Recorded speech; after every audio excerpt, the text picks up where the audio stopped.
What is going on, guys, and welcome back. And today we have 10 things that WWE has to get right over the next year. If they somehow mess up one of these 10 things, I will be disappointed and sad, to be honest.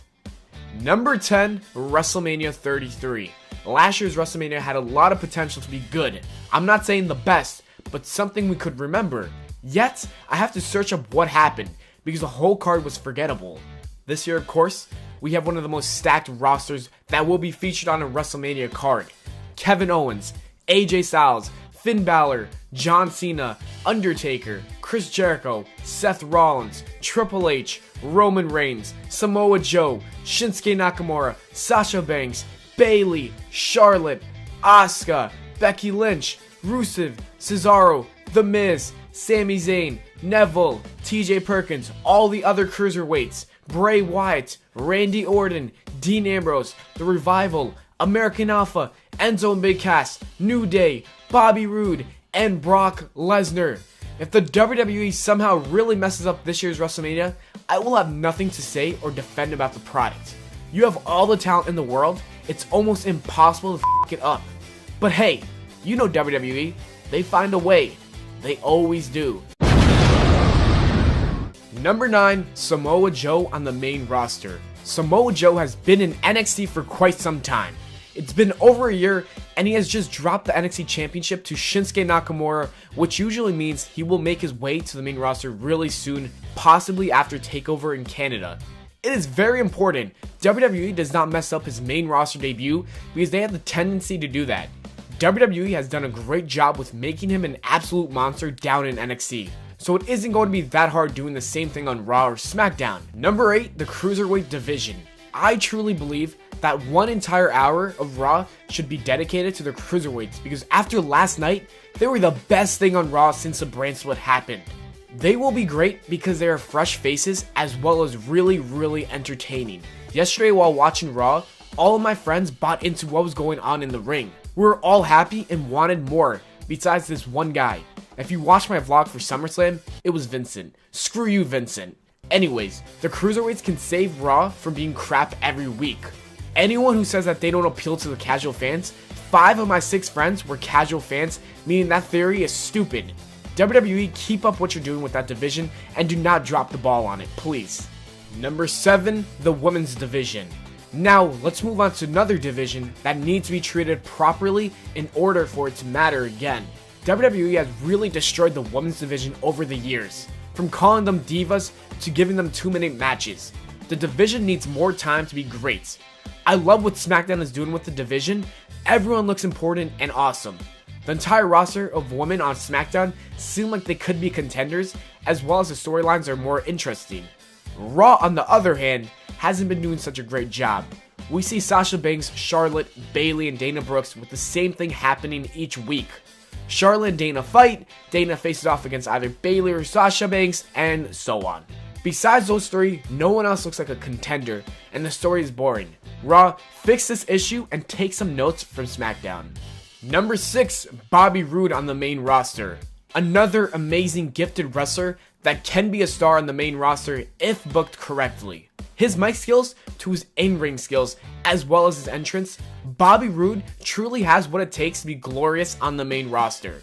WWE cannot mess up what they have because for so many years now, we've been wanting him to sign with us. Bobby Roode will do great in NXT with Hunter booking him, but with Vince McMahon, I fear for the future. Also, he must make his debut soon because he is 39 years old, so get him on that main roster, but don't make him job. Number 5, Big Cass over Enzo Amore. Enzo and Big Cass are a perfect duo. Why they aren't tag team champions right now makes me wonder what WWE are thinking. The New Day have been champions for over a year now, and some seem to find them getting boring and stale. What better team than Enzo and Big Cass to dethrone them for the titles? Anyways, it seems as if Enzo and Big Cass could possibly split over the next year. And we all know that Big Cass will go over to the main event scene, while Enzo Amore will probably be the next R-Truth or something. This will be a horrible idea. Without Enzo, Big Cass wouldn't be as big of a star as he is now. Fans will turn on Big Cass if this is the case, and it won't end well. It could very well end up being similar to Roman Reigns. If WWE does decide to break them up, give them both good pushes. Number 4, Brock Lesnar vs. Shane McMahon. After Brock Lesnar was over with brutalizing Randy Orton at SummerSlam, Shane McMahon made his way out to the ring and was given an F5 from the Beast himself. This has led to many speculating that we will see Shane McMahon or someone handpicked by Shane to have a match against the Beast. WWE has two options for this. They can go the normal route and mess us all up. They can get a new wrestler or a current wrestler and let them get destroyed by Lesnar, and that's the end of it. Or, and I'm just saying maybe, they can go the other direction and make this whole thing work. Get someone and let them beat Lesnar, making them a star. Personally, I want to see Cesaro sign with SmackDown and beat Lesnar, but those are just my dreams. Number 3, Kevin Owens' Universal title reign. Kevin Owens won the Universal title just 3 weeks ago, and it could very well end this Sunday. There are reports that Owens as champion is being blamed for low attendance and ratings. But no. Vince McMahon, do not do what you usually do and blame someone else for your own mistakes and problems. You literally have made Raw hard to watch that I find myself forcing me to watch the product without enjoying it. You took the fun out of Raw. The whole thing drags on and it just sucks. The only good thing about Raw has been Owens and Jericho before the Cruiserweights have arrived. Number 2, Finn Balor's return. After watching both Finn Balor's greatest night and worst night live back-to-back nights, I only saw one positive from his injury, and that was how spectacular his return would be. Finn Balor should come back stronger than ever, and his return is very, very important. If you mess up his big return, you might as well release him because you have already failed with him. You must make him return at the Royal Rumble as the Demon and win it all. Either have him as number 1 and win it all, which I think would be the best option, or have him as number 30 winning the whole thing. Then again, Hunter won last year as number 30, so I don't see that happening, so the first option will be more likely. Bottom line, do not ruin his huge return. And number 1, Shinsuke Nakamura. Shinsuke Nakamura is a superstar. After one match in the WWE, people have fallen in love with this guy, and the entire arena sings along with his theme for his entrance. He has brought over a unique style of wrestling known as the King of Strong Style. Shinsuke Nakamura doesn't know English too well, which could very well be the end and downfall of his career. WWE does not give the title to someone who doesn't know how to cut a promo, which is the very reason I'm nervous about his debut. Shinsuke Nakamura is really a make or break on the main roster, and I hope WWE gets the make instead of the break. Otherwise, him leaving New Japan was a total waste.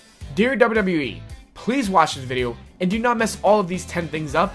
Thank you. As always, thanks for watching the video, guys. I hope you all enjoyed. If you did, leave a like and subscribe for more. Don't forget to follow me on Twitter at WWE Plana. If you want 10% off your next Slam Crate from Loot Crate, use the discount code WWE Plana. Also, check out my other channel, Official Life Facts. Take care and spike your hair.